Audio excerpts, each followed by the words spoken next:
ಗುರುಜಿ, ಈ ಒಂದು ಸಂದಿಗ್ಧ ಪರಿಸ್ಥಿತಿಯೊಳಗ ಭಗವದ್ಗೀತೆ ಯಾರು ಅರ್ಜುನನಿಗೆ ಶ್ರೀಕೃಷ್ಣ ಪರಮಾತ್ಮ ಬೋಧಿಸಿದಂತಹ ಭಗವದ್ಗೀತೆ ಅದು ಬದುಕಿಗೆ ಎಷ್ಟು ಮಾರ್ಗದರ್ಶಕವಾಗುತ್ತೆ?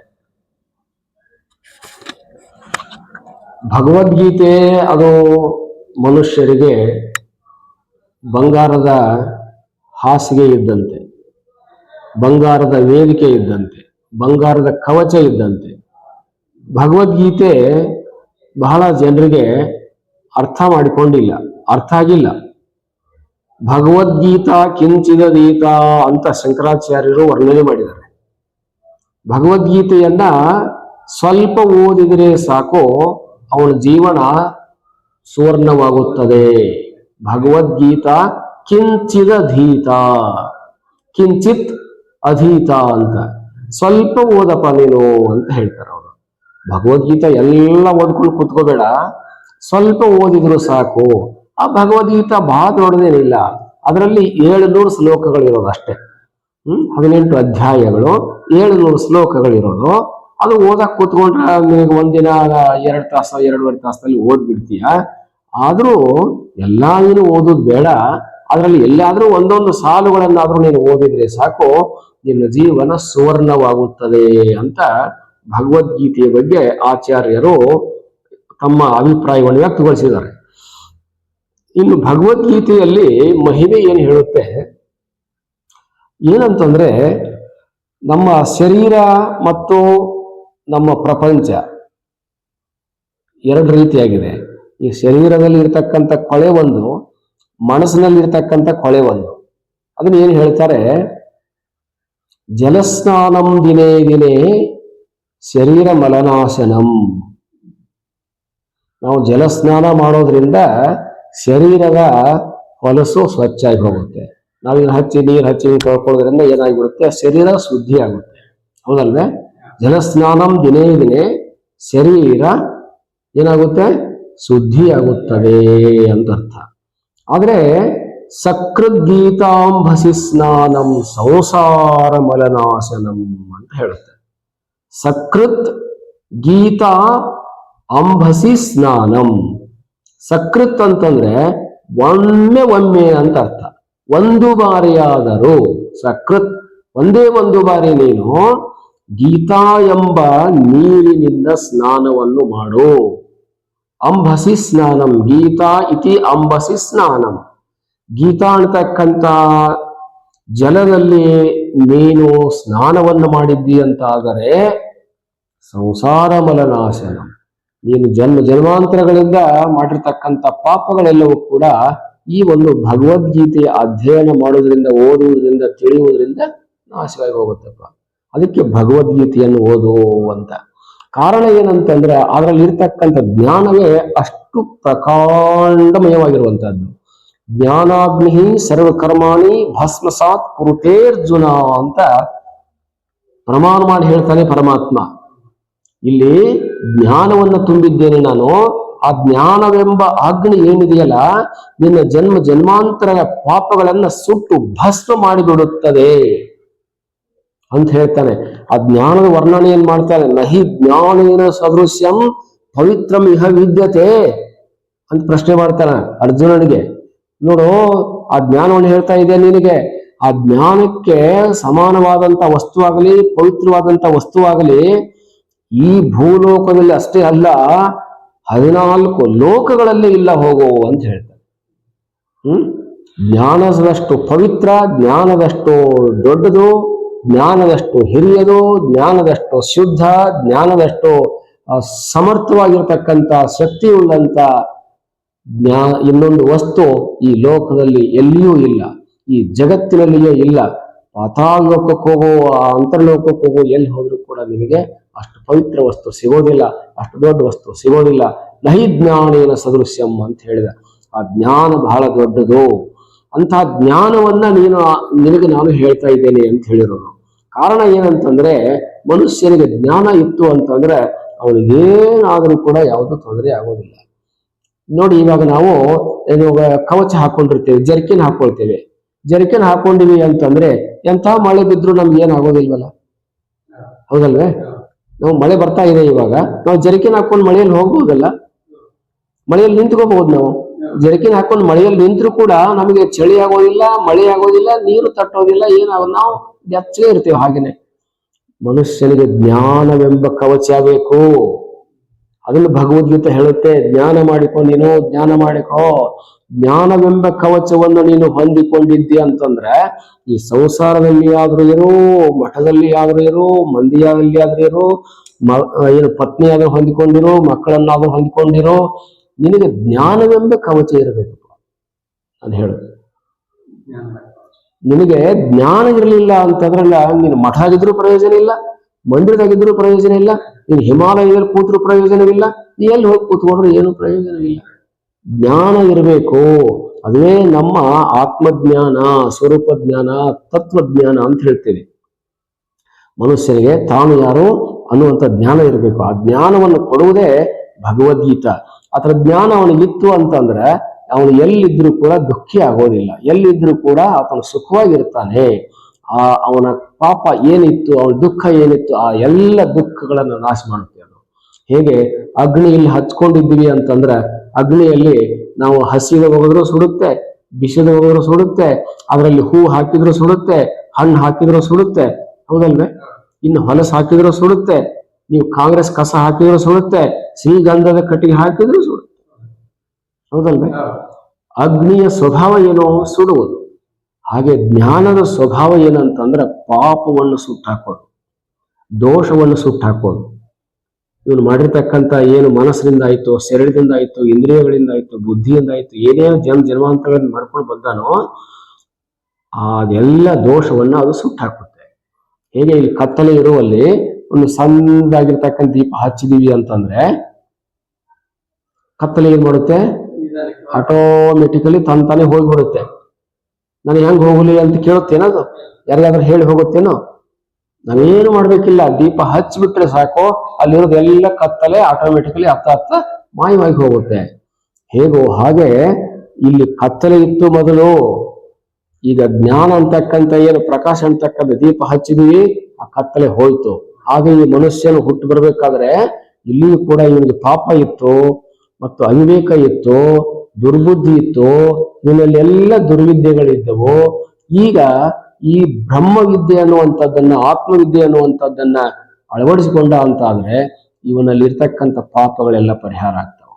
ಅದಕ್ಕೆ ಇದನ್ನ ಮಾಡೋದಕ್ಕೆ ನೀನು ಪಾಪಿ ಆದ್ರೂ ಸರಿ, ನೀನು ಪುಣ್ಯವಂತ ಆದ್ರೂ ಸರಿ, ಮೊದಲು ನೀನು ಜ್ಞಾನವನ್ನು ಹೊಂದುವುದಕ್ಕೆ ಸಿದ್ಧನಾಗು, ಜ್ಞಾನ ಪಡೆಯುವುದಕ್ಕೆ ಸಿದ್ಧನಾಗು. 9ನೇ ಅಧ್ಯಾಯದಲ್ಲಿ ಪ್ರಮಾಣ ಮಾಡಿ ಹೇಳ್ತಾನೆ ಪರಮಾತ್ಮ, ಏನು ಅಪಿ ಚೇತ್ಸು ದುರಾಚಾರೋ ಭಜತೆ ಮಾಮನನ್ಯ ಭಾಕ್ ಸಾಧು ಏವ ಸಮಂತವ್ಯ ಸಮ್ಯಕ್ ವ್ಯವಸಿರೋ ಹಿ ಸಹ. ಏನ್ ಹೇಳ್ತಾನೆ, ನೀನು ಹಿಂದೆ ಜನ್ಮದಲ್ಲಿ ಪಾಪ ಮಾಡಿದಿ, ಈಗ ಬರಬೇಡ ಅಂತ ನಾ ಹೇಳೋದಿಲ್ಲ. ನೀನ್ ಹಿಂದೆ 1000 ಪಾಪಗಳನ್ನು ಮಾಡಿರ್ಬೋದು, ಅದ್ ಲೆಕ್ಕ ತಗೊಳ್ಳೋದಿಲ್ಲ ನಾನು, ಹೌದಲ್ವೇ? ಈಗ ನನ್ನ ಹತ್ತಿರ ಬಂದಿ ಅಂದ್ಮೇಲೆ ಇಲ್ಲಿಂದ ಶುರುವಾಗುತ್ತೆ ನಿನ್ನ ಅಕೌಂಟ್. ನಿನ್ನ ಅಕೌಂಟ್ ಇಲ್ಲಿ ಓಪನ್ ಆಗುತ್ತೆ ಇವಾಗ, ಹೌದಲ್ವೇ? ಇಲ್ಲಿವರೆಗೆ ಈಗ ನಾವು ಬ್ಯಾಂಕಿಗೆ ಹೋಗಿ ಅಕೌಂಟ್ ಓಪನ್ ಮಾಡ್ತಿರ್ತೇವೆ, ಒಂದು 10 ಲಕ್ಷ ತಗೊಂಡು ಹೋಗಿರ್ತೇವೆ ಬ್ಯಾಂಕ್ ಅಲ್ಲಿ ಇಡಾಕ. ಅವರು ಮೊದಲು ಅಲ್ಲಿ ಅಕೌಂಟ್ ಅವ್ರದ್ದು ಐತೋ ಇಲ್ಲೋ, ದುಡ್ಡು ಐತೋ ಇಲ್ಲೋ ನೋಡ್ತಾರೇನ? ಅವ್ರದ್ದು ಮೊದಲು ದುಡ್ಡು ಐತೋ ಇಲ್ಲೋ ನೋಡೋದಿಲ್ಲ ಅವರು, ಈಗ ನೀವು ದುಡ್ಡು ತಂದಿರಿ ಅದನ್ನ ನೋಡ್ತಾರೆ, ಹೌದಲ್ವೇ? ಈಗ ದುಡ್ಡು ತಂದಿದ್ದೀರಲ್ಲ ಅದನ್ನ ನೋಡ್ತಾರೆ, ಮೊದಲು ಇತ್ತೋ ಇಲ್ಲ ಅದು ಬೇಕಿಲ್ಲ ಅವ್ರಿಗೆ. ಅವ್ರ ಬ್ಯಾಂಕ್ ಅಲ್ಲಿ ಮೊದಲು ದುಡ್ಡು ಇದ್ರೆ ಇಡ್ಬೇಕು ಅಂತ ಇಲ್ಲ, ಈಗ ನಮ್ಮ ಕಡೆಗೆ ದುಡ್ಡು ಐತೆ ಅಂದ್ರೆ ಅಲ್ಲಿ ಇಡಬಹುದು ನಾವು, ಹೌದಲ್ವೇ? ಹೇಗೋ ಹಾಗೆ ಅವ್ರು ಅದಕ್ಕೊಂದು ಅಕೌಂಟ್ ಮಾಡ್ಕೊಳ್ತಾರೆ, ಹಾಕೊಂಡ್ಬಿಡ್ತಾರ. ಮೊದಲು ನಿಮ್ದು ಅಕೌಂಟ್ ಇಲ್ಲಿ, ನಿಮ್ ದುಡ್ಡು ಇಲ್ಲಿ, ನಾವು ತಗೋದಿಲ್ಲ ಅಂತ ಅನ್ನೋದಿಲ್ಲ ಅವರು. ಹೇಗೋ ಹಾಗೆ ಇಲ್ಲಿ ಭಗವಂತ ಹೇಳ್ತಾ ಇರೋದು ಏನಂತಂದ್ರೆ, ನೀನು ಮೊದಲು ಪಾಪ ಮಾಡಿದಿ, ನೀ ಇಲ್ಲಿವರೆಗೆ ನಮ್ಮ ಹತ್ರ ಬಂದಿಲ್ಲ, ನಿನ್ ಹೆಸರು ಇಲ್ಲ ನಮ್ಮಲ್ಲಿ, ಈಗ ಬರಬೇಡ ಅಂತ ಕಳಿಸೋದಿಲ್ಲಂತೆ. ಈಗ ನೀ ಬಂದಿದೆಯಲ್ಲ, ಬಾ ಬಾ ಬಾ ಕೂತ್ಕೋ. ಇನ್ನು ಮೇಲೆ ನಿನ್ನ ಜೀವನ ಸುಧಾರಣೆ ಆಗ್ತಾ ಶುರುವಾಯಿತು, ಇನ್ನು ನಿನ್ನ ಜೀವನ ಸುವರ್ಣವಾಗುತ್ತದೆ, ಇನ್ನು ಮೇಲೆ ಮತ್ತೆ ಆ ಕಡೆ ತಿರುಗಬೇಡ. ಅಪಿ ಚೇತ್ ಸು ದುರಾಚಾರ, ದುರಾಚಾರಿ ಆಗಿದ್ದ ಇಲ್ಲಿಯವರೆಗೆ, ಈಗ ಅವನು ಮಾಂ ಅನನ್ಯ ಭಾಕ್ ಭಜತೆ, ನನ್ನನ್ನು ಅವನು ಶರಣಾಗತನಾಗಿ ಭಜನೆ ಮಾಡ್ತಾ ಇದ್ದಾನ. ಇನ್ಮೇಲೆ ಸಾಧು ಏವ ಸಹ ಮಂತವ್ಯ, ಅವನನ್ನ ಸಾಧು, ಸಜ್ಜನ, ಸದ್ವಿದ್ಯಾ ಸಂಪನ್ನ ಅಂತ ನಾನು ಕರಿತೇನೆ. ಯಾಕೆ? ನಾನು ಶರಣಾಗತನಾದಾನ, ನನ್ನಲ್ಲಿ ಅವನು ವಿದ್ಯೆ ಪಡ್ಕೊಂಡಾನ, ಆದ್ದರಿಂದ ಅವನನ್ನು ನಾನು ಸಾಧು ಸಾಧು ಅಂತ ಕರಿತೇನೆ. ಹೌದಲ್ವೇ? ಹಾಗೆ ಭಗವಂತನ ಹೇಳ್ತಕ್ಕಂಥ ಭಗವದ್ಗೀತೆ ಮನುಷ್ಯರಿಗೆ ಬಹಳ ಹತ್ತಿರವಾಗಿದೆ, ಬಹಳ ಸದುಪಯೋಗವನ್ನು ಉಂಟು ಮಾಡುತ್ತೆ, ಬಹಳ ಮೇಲಕ್ಕೆ ಎತ್ತುತ್ತೆ ಮನುಷ್ಯರನ್ನ, ಬಹಳ ಅಂತರಂಗದ ಕಡೆಗೆ ಬೇಗ ಬೇಗ ಹರಿದುಕೊಂಡು ಬರುತ್ತೆ. ಭಗವದ್ಗೀತೆ ಮೊದಲು 9ನೇ ಅಧ್ಯಾಯವನ್ನು ಓದಕ್ಕೆ ಕಲಿಬೇಕು. ಭಗವದ್ಗೀತೆಯಲ್ಲಿ 9ನೇ ಅಧ್ಯಾಯ ಬಹಳ ಹತ್ತಿರಕ್ಕೆ ತಗೊಂಡು ಆತನಿಗೆ ಅಭಿರುಚಿಯನ್ನು ಉಂಟು ಮಾಡುತ್ತೆ. ಹಾಗಾಗಿ ಬಹಳ ಅತ್ಯುತ್ತಮವಾಗಿರ್ತಕ್ಕಂಥ ವಿಷಯವನ್ನ ನಿರೂಪಣೆ ಮಾಡ್ತಾನ.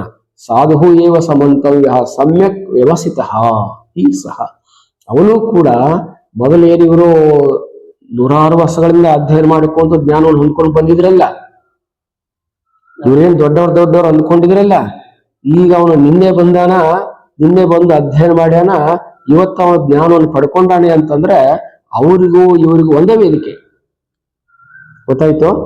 ಅವ್ರು ಬಹಳ ದಿನದಿಂದ ಅದರಪ್ಪ ಇಲ್ಲಿ, ನೀನು ಅವ್ರು ಕೂಡ ಕುತ್ಕೋಬೇಡ ಅನ್ನೋದಿಲ್ಲ ಅಂತ ಅವನು. ಅವ್ರಿಗೂ ಜ್ಞಾನ ಆಗೋದಷ್ಟೇ, ಇವ್ರಿಗೂ ಜ್ಞಾನ ಆಗೋದಷ್ಟೇ. ಹೌದಲ್ವೇ? ಅವನಿಗೆ ಇರ್ತಕ್ಕಂಥ ಜ್ಞಾನ, ಇವ್ರಿಗಿರ್ತಕ್ಕಂಥ ಜ್ಞಾನದಲ್ಲಿ ಒಂದೇ ಆಗಿರೋದ್ರಿಂದ ನಾನು ಇವರನ್ನ ಸಮ್ಯಕ್ ವ್ಯವಸಿತ, ಇವನು ಕೂಡ ಒಳ್ಳೆಯ ಮನುಷ್ಯ ಅಂತಾನೆ ಕರಿತಾನೆ, ಅವರಂತವನೇ ಇವನು, ಅವರಂತ ಸಜ್ಜನೇ ಇವನು ಅಂತ ನಾ ಕರಿತೇನೆ. ಹಾಗೆ ಇವನನ್ನ ನಾನು ರೂಪಿಸ್ತೇನೆ. ಅದಕ್ಕೋಸ್ಕರವಾಗಿ ಭಗವದ್ಗೀತೆಗೆ ಬನ್ನಿ, ಭಗವದ್ಗೀತೆ ಓದಿ.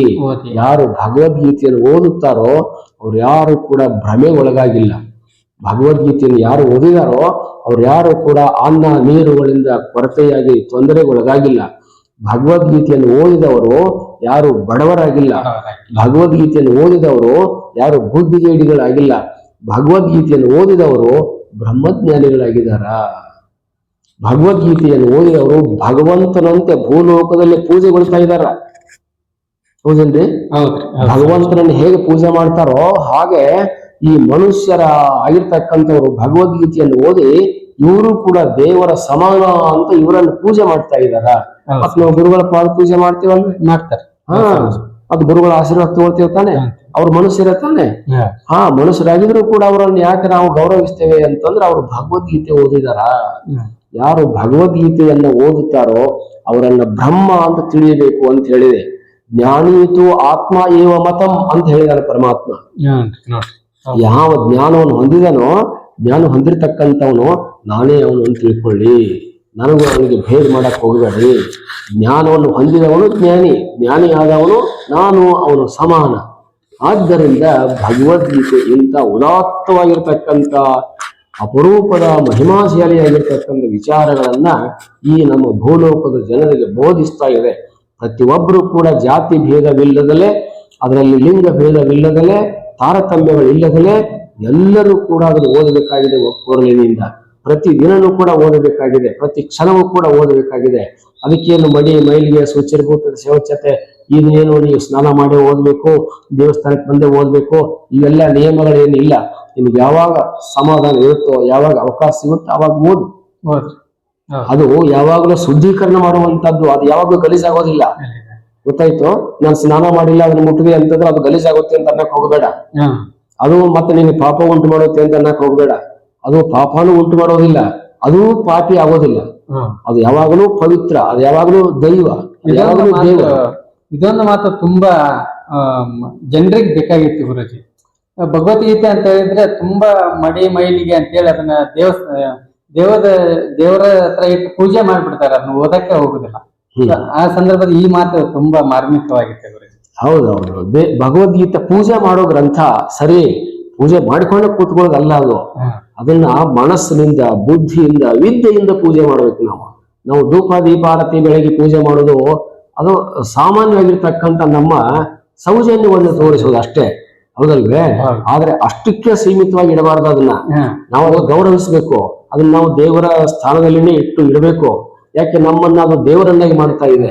ಅದನ್ನ ನಾವು ಅಷ್ಟೇ ಅಲ್ಲ, ಅದನ್ನ ಓದಬೇಕು. ಹೌದು, ಪೂಜಿಸೋದು ಅಷ್ಟೇ ಅಲ್ಲ, ಅದನ್ನು ದೇವರ ಸ್ಥಾನದಲ್ಲಿನೂ ಇಡಬೇಕು. ಅದನ್ನ ಬಳಸಿಕೊಳ್ಬೇಕು, ನಾವು ಅದನ್ನ ಓದ್ಬೇಕು ನಾವು, ಹೌದಲ್ವೇ? ನಾವು ಓದುವುದರಿಂದ ಜ್ಞಾನವಾಗುತ್ತೆ, ಪೂಜೆ ಮಾಡೋದ್ರಿಂದ ಜ್ಞಾನವಾಗೋದಿಲ್ಲ. ಮತ್ತೆ ಭಗವದ್ಗೀತೆಯನ್ನು ಪೂಜೆ ಮಾಡೋದ್ರಿಂದ ಏನೋ ಅಷ್ಟು ಇಷ್ಟು ಸಂಸ್ಕಾರ ಆಗೋದು, ಪುಣ್ಯ ಬರಬಹುದು, ಜ್ಞಾನವಾಗೋದಿಲ್ಲ. ಅದನ್ನು ಓಪನ್ ಮಾಡಿ ಓದಿದಾಗಲೇ ನಮಗೆ ಜ್ಞಾನವಾಗುತ್ತೆ. ಆ ಜ್ಞಾನದಿಂದಲೇ ನಾವು ಜ್ಯೋತಿ ಸ್ವರೂಪರಾಗಿ ಬೆಳೆಯುವುದಕ್ಕೆ ಸಾಧ್ಯ ಇದೆ. ಹಾಗಾಗಿ ಜನರಿಗೆ ಮೌಢ್ಯತೆಗಳನ್ನು ಹೋಗಲಾಡಿಸುವುದಕ್ಕೆ ಭಗವದ್ಗೀತೆ ಕಾರಣ.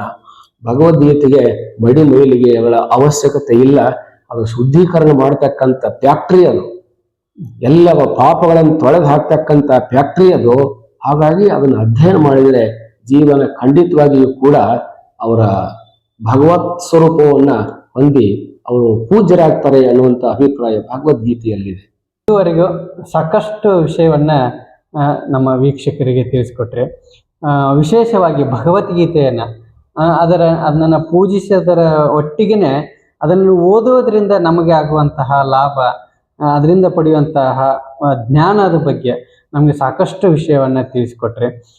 ಇದುವರೆಗೆ ನಮ್ಮ ಚಾನೆಲಲ್ಲಿ ತಾವು ಪ್ರವಚನ ನೀಡಿದ್ದಕ್ಕೆ ತಮಗೆ ತುಂಬ ಹೃದಯದ ಪ್ರಣಾಮಗಳನ್ನು ಸಲ್ಲಿಸ್ತಾ ಇದ್ದೀನಿ. ವೀಕ್ಷಕರೇ, ಇದಾಗಿತ್ತು ಇವತ್ತಿನ ಸಂದರ್ಶನ. ಮತ್ತೆ ಮುಂದಿನ ಇನ್ನೊಬ್ಬ ವಿಶೇಷ ವ್ಯಕ್ತಿಯೊಟ್ಟಿಗೆ ಮತ್ತೆ ಭೇಟಿಯಾಗೋಣ. ಅಲ್ಲಿವರೆಗೂ ನಮಸ್ಕಾರ. ಚಾನೆಲನ್ನು ಸಬ್ಸ್ಕ್ರೈಬ್ ಮಾಡಿ, ಶೇರ್ ಮಾಡಿ. ವಂದನೆಗಳು. ಶುಭವಾಗಲಿ. ನಿಮ್ಮ ಚಾನಲವು ಜಗತ್ತಿನಾದ್ಯಂತ ಹರಡಲಿ. ನಿಮ್ಮ ವಿಷಯವು ಎಲ್ಲರಿಗೂ ಹೋಗಿ ತಲುಪಲಿ ಅಂತ ಶುಭವನ್ನು ಹಾರೈಸ್ತೇನೆ. ಧನ್ಯವಾದಗಳು. ತಮ್ಮ ಆಶೀರ್ವಾದ ಇದೇ ರೀತಿಯಾಗಿ ನಮ್ಮ ಮೇಲೆ ಇರಲಿ ಅಂತ ನಾನು ಕೇಳ್ಕೊತಾ ಇದ್ದೇನೆ.